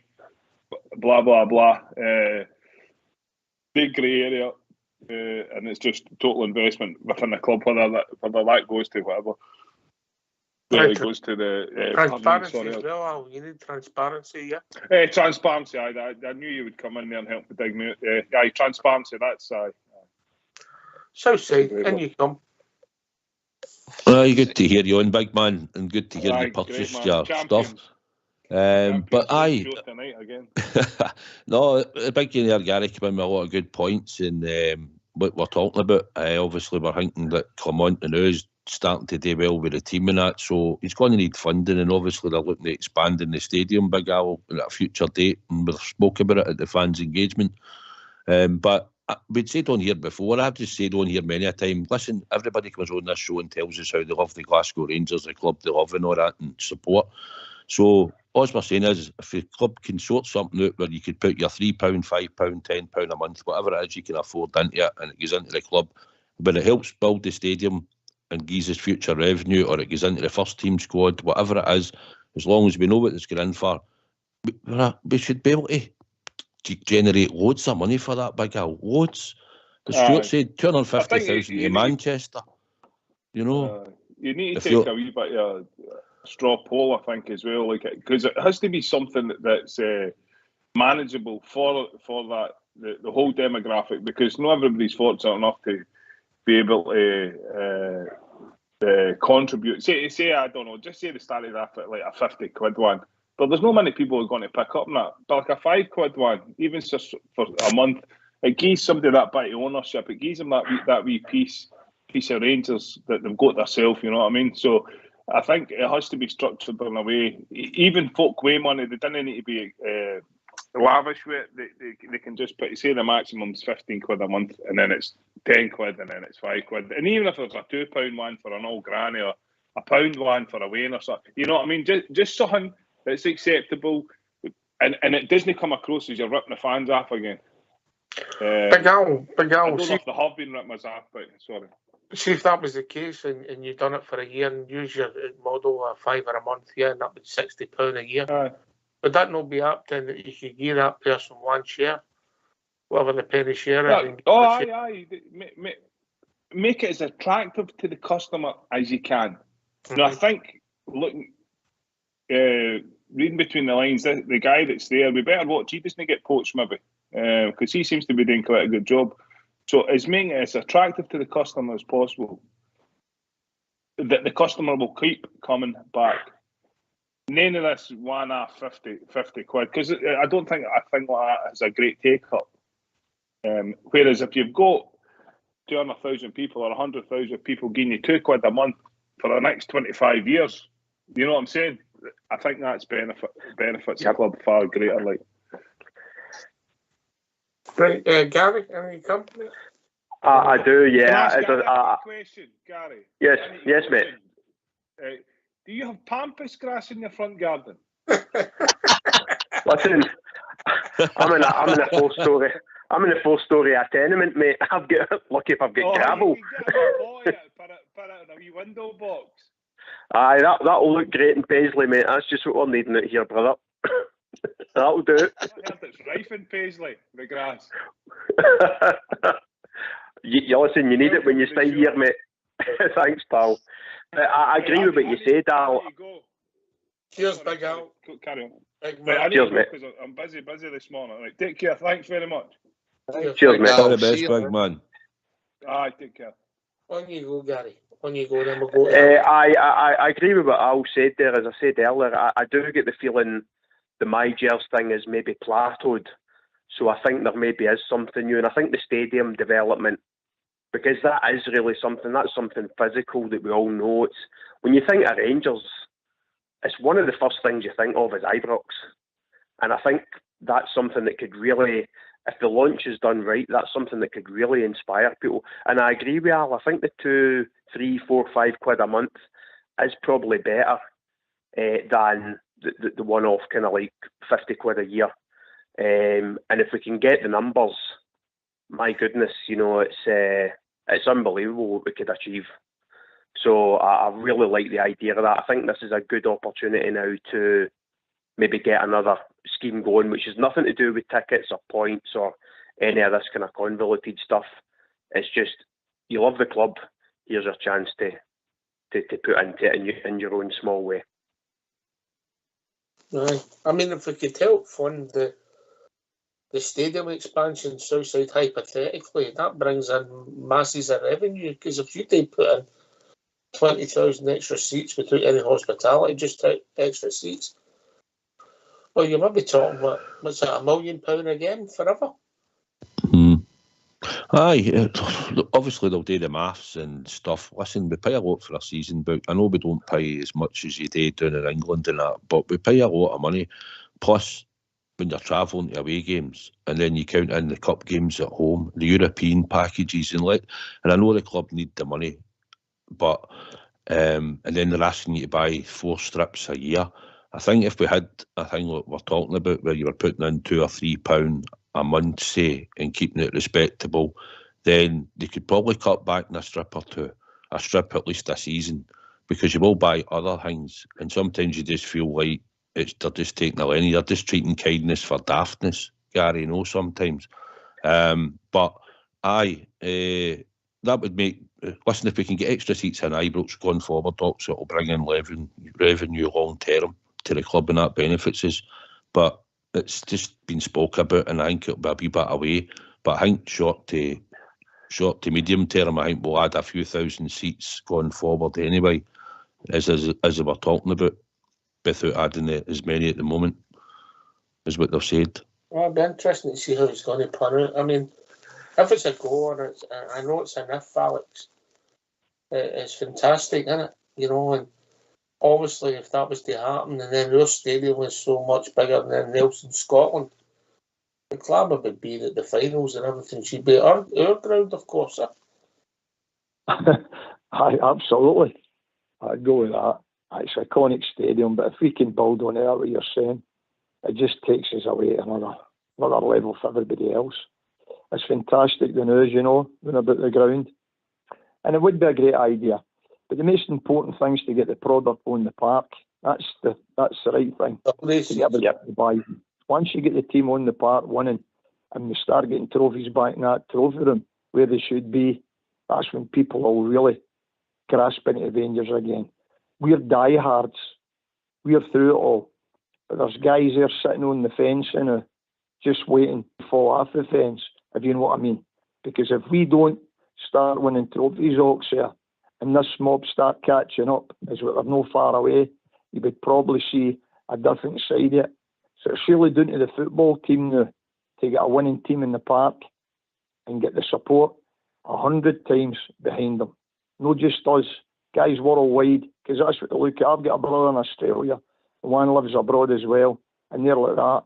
We try to explain to them how the Rangers has been. When they left to go away to their countries, they were like that. They could not believe the state we were in. So really, they're on worldwide media, and they're seeing what the team is like there. And now we've got a new manager, and that is giving them a kind of lift. So it's an all-con offence for everybody. And everybody would put to it, I'm sure, for to build a new part of the stadium, we get an extension. Also, they've just, what do you call it, announced, probably they've got the statue for Walter Smith, which is going to be erected around about the new year, hopefully. That's going to be absolutely wonderful and all, to acclaim one of the greatest managers of Rangers Football Club. So everything looks positive now. And I'm for it, by the way, what Gary says. I would put an extra couple of quid in, because it's for the love of the club, and you're handing it down. My boys go to the football, and then the grandkids come, and that's what it's about.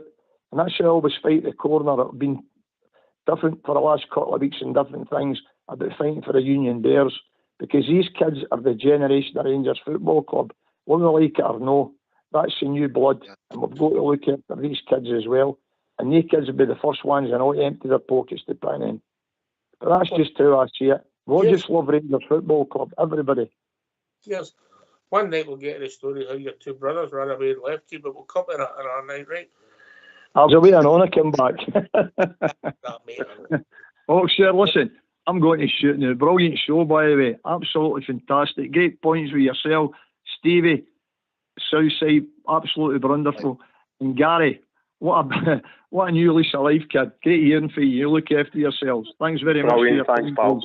Thank you. Cheers, mate. Cheers, Alec. We've been joined by Davey. Evening, Davey. Evening, guys. How you doing? Good to hear from you, mate. What's on your mind?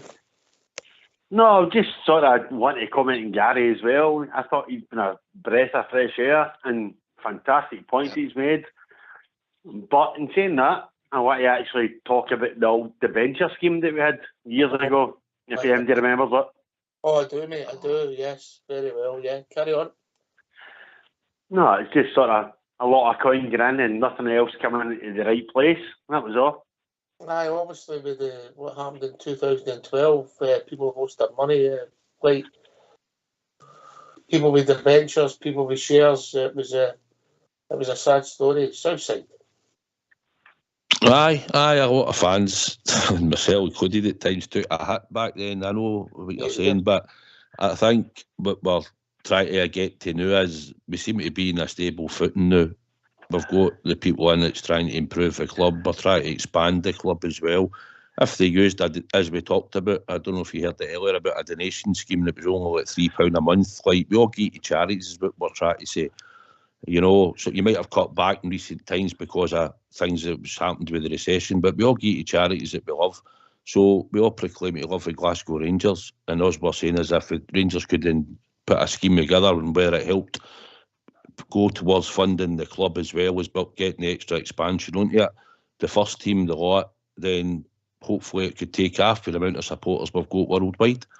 That's what we're talking about tonight.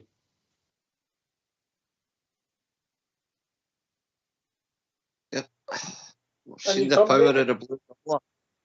No, we've seen the power of the blue dollar. I mean, think back, Ox, to the 55 season. The Brigton Loyal Rangers Supporters Club, mind, they try to get the Red Arrows to fly over Ibrox, and they opened a GoFundMe page. Ended up with 70 grand in it. But the Red Arrows were busy or something. They were in Bosnia or Chester or something, and they couldn't do it. So the boys kindly split all the dough up and give it to all Rangers-minded charities. Absolutely brilliant. But that's just the power of the blue dollar. And Gary's come on tonight. He's heard me banging on about my gels, and Southside's totally right. Everybody's on the same page here. If you love the club, now, if Rangers sent me a steak pie to the house and there were no steak in it, I'd still sign up for it the following year, because it's a love of the club, innit? It's a total love of the club. It doesn't matter what you're getting. Just donate what you can do. And Southside's right. Maybe £50 a bit much for everybody. But if they'd done it like a fiver every fortnight, or a tenner, or whatever you want it, then it's giving people the option. But for me, the Rangers fan base worldwide, there's millions. And if we all put a wee bit in it, my God, man. Unreal. Absolutely unreal. And you come, David. Yeah. Not the most, David, have we? No, are you still there, aye? Aye, on you go, David. On you go, mate. I think with the old scheme sort of we had with the benchers and stuff like that, isn't it? Sort of, it didn't work, obviously, you know.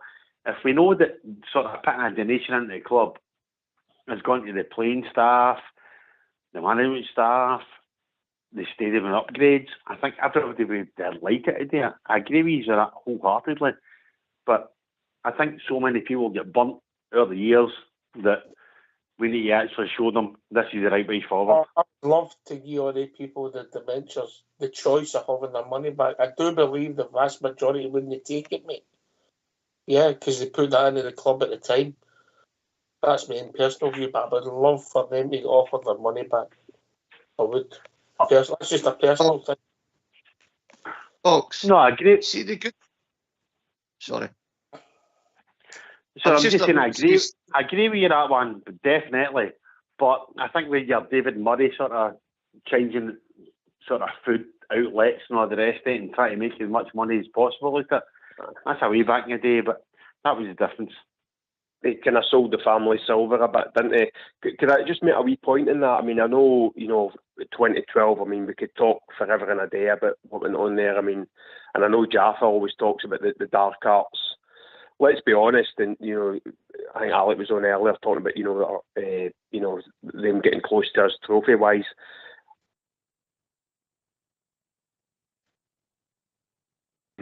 We all know like that was a total set-up by certain people, and so to me, everything from 55 onwards, everything that's went wrong with our club is self-inflicted. But up to that point, to me, everything they achieved is null and void, guys. That's my opinion. That's null and void. I don't disagree with that, but the trouble is the record books will not say that and people worry about it. I don't. No, I don't. No, they're never near us, Ox. Seeing every metric that matters, mate, they're nowhere near us and they never will be. No. Follow the money. I would swap our history every day of the week, club years, but that's another story. Well, as you always say, Ox, there's only one real crime in Scottish football, isn't there, mate? And everybody knows what that is. Yeah, right. And you come, Stevie. I know you're desperate to get in. Not at all. Just he's talking about Palestinian FC for East End. Are you never going to learn? I know. Right. Anyway, the bottom line for me is you summed it up for me, Ox, when you said I would rather have our history than theirs. Follow the money. But look, please, any bells out there, what we're debating tonight is try and get it. I know we've been to the well a million times. That's part of being a Rangers fan. We want the best, don't we? We want the best stadium. We want the best players in the park. So we're asking to dig in. And the good thing is at this time, you'll know where your money's gone for the simple reason is you've got Busgrove, etc., meeting the fans earlier all night in Edmiston House and talking about expansion and talking about where disabled people getting their bits all done and the Walter Smith statue. So if we did have some sort of scheme, these boys would give you a rundown where your money's gone. You know, I do understand a lot of people were burnt with shells and stuff and look what happened to us, but we're past all that now. Draw a line, we dig our heels in and maybe forward. Southside, what about that empty state pie? Do you think that could be a goer as a money spinner? Aye, for him. No, he would entertain that. Don't let him kid you. He'd go into the complaints department. That's another thing. It's probably the catering. If you look at the catering, it's went up a wee bit at Ibrox to what it was a few years back. When you go in, you know, you're getting spicy chicken wedges and that now, and different things that you weren't getting before, but there's still problems at the catering as well that you need to look at. And if I'm honest, there's a few things I said to him, aye. Who prices it? I know it's not the cheapest either, is it? Well, do you know what? They should take a lesson. You see, if you see a lot of the snack bars outside, a lot of them are really busy before Rangers fans are coming into the stadium. And don't get me wrong, they're no too cheap, but they're cheaper than what they might be when they're buying a couple of kids something to eat at a snack bar rather than buying that inside Ibrox. And I know you should be trying to give your money to the club, but your travel expenses and everything else that comes into it as you're going to get into the game, and you spend enough money and they probably buy strips for the kids and everything else. So, but these snack bars are busy. Quality was right, people would buy it inside the stadium, Southside. Aye, quality, aye. And like I said, it's getting better, but it could be a lot better. Oh, carry on. Hiya, this is Joanna. Please leave your message after the tone. Thank you. Bye. Joanna. Was there a song? I was going to say, give me hope. Hope so.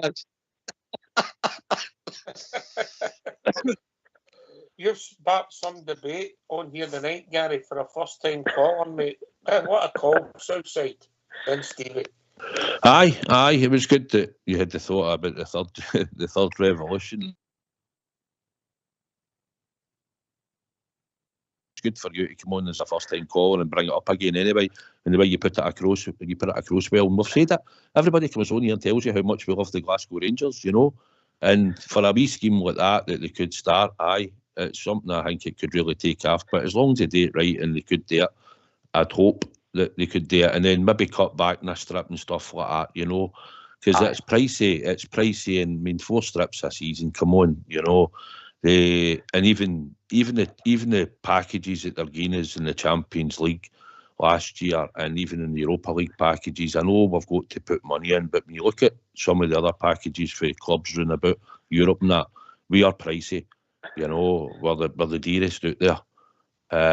But it is what it is, and they said they would look at it going forward. Aye, as I said, you buy your season book, but your season book eventually becomes, by the time you put in your packages at Ibrox, your cup games and everything else, it can become close to £1,000 you're putting in just for your season book, you know, as the season goes on. So, but aye, hopefully the club will hopefully this manager, mate, we'll get the right result tomorrow night. I'll give the club a right boost and we'll be in a good position in Europe to hopefully get into the last 16, which will give us more money again. And depending on who we get and where we are at that stage, we might be able to get to the last 8, you know what I mean, and give the club a right good boost. Before I go to Stevie and then bring the other boys in, you're correct, Southside, you're correct about the finances, what people put in. And for some people, that's a lot of cash, yeah? That's a lot of cash. Aye, it's a lot of money, mate. How much would you pay to have that buzzy Leverkusen game again? Oh, sorry, the Leipzig game again. Listen, it's all right saying how much would you pay for it. Listen, it should be priced right, Ox, there. Aye, mate. And I know, but I mean, what we paid? We paid 38 quid or something for Hampden, and you paid, I think it was £32. I think it's £32 for Livingston, and the Rangers have package does at 40 quid a game for the Champions League. So, I suppose it's, if you look at it that way, and you're playing in Europe, £40. But you're paying for cup games and all that as well, and some people might be on a 4-payment scheme as well, where they're paying up their books and all that, and everything else. So, and the cost of living, mate, it's just, it usually comes, at least they've done the right thing this time. They allowed people to pay it up with 3 payments, which was good. There's old school blues saying they should put 8 strips out a season. You don't have to buy them, and that means that somebody will like at least one of them. Different point of view. Stevie, in you come, and then we'll go to Gary and Davey. Listen, the boy Gary's been brilliant with his call tonight, and I'm glad he's been listening to Big Stevie. That's what's made him great, right? And Gary, anytime you want to come out that Erskine Bridge to the drum, you look me up, you'll sit down with a wee bottle of tonic, and we'll discuss the famous Glasgow Rangers anytime, mate. Brilliant, okay. Mate, brilliant. That sounds good to me, Paul. You must have been really bad in a previous life, Gary. What's that, mate? You must have been really bad in a previous life. Well, so listen, mate, I think we've all thought that over the past 10 years, the amount of suffering we've done. But do you know what? I mean, what other club in the world would have come back for that to go to a European final? No, I mean... That story's unbelievable, that story. And I think the thing is, you know, we're talking about pushing the club on again with the stadium. I've always thought, and I don't know, I'd like to get your guys' view on this, but to me, you know, I started talking about revolution with Souness. We were the first club in my mind in Britain to become a Premiership level club, and I'm talking English level Premiership club with the stadium, the players. Rangers was the first club to take ourselves to that next level in Britain, in my mind. There was nobody to touch us at that point. We were the first ones to do it. And I'm not saying, obviously, the disparaging with money now is like an absolute chasm, but let's use that energy again to push the club on again, onto that next level. Let's recapture that feeling of the late 80s. And really push on to the next level. And remember, you've got financial fair play, so you need revenue get into the club so that you can spend. So that's one of the reasons I'm looking at the expansion, because you need that revenue forever. Yeah. Because the rules have changed. Great points, Gary. Davey? My God, Gary has to be a host on this show, I think, at some point. Great points for a first-time caller. Cheers, mate. It's just a lot of stuff that's been in my head for a long time, you know. Like it's all, the Rangers is one of the predominant things in our mind, day in, day out, you know. And I think seeing the journey back, seeing the journey back, it's been tough at times, but it's been a right privilege. And where we always excel is in the Rangers family. You know, folk talk about the Rangers family, but it really is. You know, it's that we are the club. You know. At the end of the day, and it's just such a privilege to be a Blue Nose. Despite all the hard times we've had, we wouldn't have it any other way, guys, would we? Listen, Gary, absolutely not. Before you go, mate, on behalf of Rangers Radio, thanks for your call, mate. Great call, great first time call. You mentioned. Well, as I say, I've listened to. Mate. Cheers, mate. As I say, I've been listening to you guys pretty much every night for the past kind of 3-4 years, and it's I can't even just say it earlier, but all the Rangers media now, as I say, I was someone who used to buy a newspaper every day for a whole host of reasons. I don't anymore. But with yourselves, Heart and Hand, Club 22, etc., you could fill your whole day with Rangers media. Keep it in-house, keep it guys that have got Rangers' best interest at hearts, and stuff the rest of them. Well, and who's the only platform? Who's the only free platform, Gary? Exactly, and it's the best one. You know, the characters on here are, as I say, absolutely brilliant. And the fact you guys are there day in, day out, then this is absolutely fantastic. And it's guys like yourselves that have helped a lot of the supporters through the right dark days, by the way, because there's been some right downers. We've all been through them. And guys like yourselves who come on and do this, give up their time. I don't think you can underestimate how you've helped a lot of people through, the real kind of tough times with the club. And there's good days ahead, and we'll enjoy them together, mate. That's my take on it. Right, I think it's on the right, us three. There's only three, including Davey. I think we have to give Gary a round of applause. What a speech that was. I'm not Without a doubt, man. Top caller. Yes. Last word for yourself, Davey. Well, apart from taking the shine off of that, oh my God, how can we do that? That was the best first-time caller ever I've heard in this station. Cheers, hats off to you, Gary. Cheers, pal. Cheers, mate. Well, I'll doubt it's my first call, but it's not going to be my last, so I look forward to coming back on. I just thought if I'm going to make my first call, it has to be Dream Team night, and it's the only night to do it. All right, you're popped some Jerry. Stevie. That's it.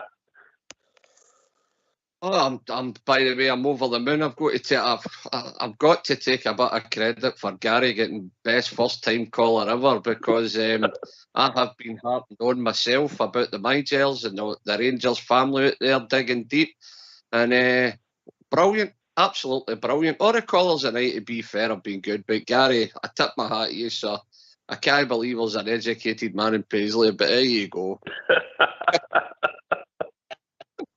Southside. No, it was great to hear Gary coming on and talking tonight, and been a long time sort of listener to the show. And what you said, Gary, we're just passionate about the Rangers, you know. We just come on and we just talk how we see it. We don't try and dress it up, really. We try and be critical, but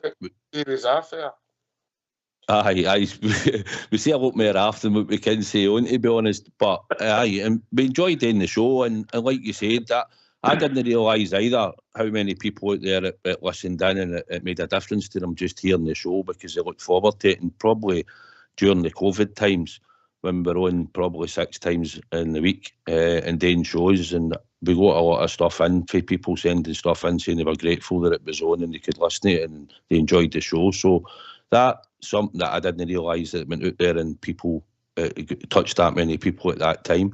But like I say, we're just passionate about the Rangers, mate. We just love coming on and talking about the Rangers, and that's just us, you know. And the fact that we're free and you can come on and there's no adverts during it and all that, and we don't ask for any donations unless we're doing a charity thing, which we've done in the past. But apart from that, we just want people to come on, phone in like yourself, and just enjoy the show and make good points like you have done. So thanks for coming on. I really appreciate you phoning up. And thanks for having us on. Really enjoyed it, guys. And thanks for having us on tonight, Ox, with my big mucker Stevie, as always. And we're going to Ibrox tomorrow, and let's get into them Rangers and get this victory. We didn't even get our teams for the night. Quickly. Give your team for tomorrow night. Quickly, Southside. Butland, Tav, Golston, Davis, Borna, Jack, Lundstrom, Cantwell, Lammers, Danilo and Seema. Pretty much one change for Sunday. Davis in for Balogun, is that it? Mm-hmm. All right. Stevie, you similar?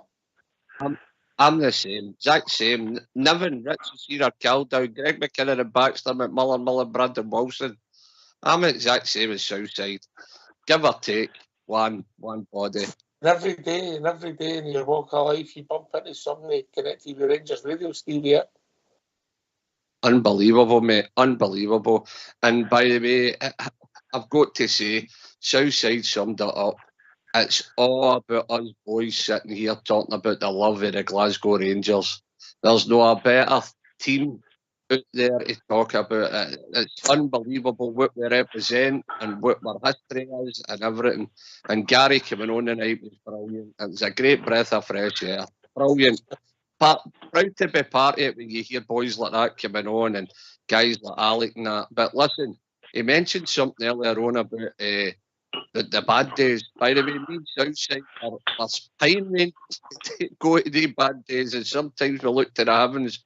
But you know what the war cry is, and we all stick together. We're all galvanised, and let's do it tomorrow, Rangers. Let's go. Aye, and I think we will. I fancy it. I fancy it tomorrow night. Cheers, Gary. Cheers, mate. By the way, Fox, cheers, pal. Fox will not like your call. You've got to pay us overtime now, but that's all right. And I think the calls tonight who were excellent. And I think Davy Fairdry, Stuart, Alec, Big Al for Australia, and Gary, first time caller tonight. Fantastic call, got great debate. And also thanks to Stevie, Southside for doing the show, Fox and Old School both for doing the technicals. Everybody for listening. We'll be back tomorrow night at 7 p.m. as we build. It's an 8 o'clock kick-off, am I right? Or 7:45? 8 o'clock, isn't it? 8 o'clock kick-off, yep. We'll be back at 7 p.m. as we build up to a Rangers victory in Europe at Ibrox. Unusual for Scottish football. Take it away, Old School boy.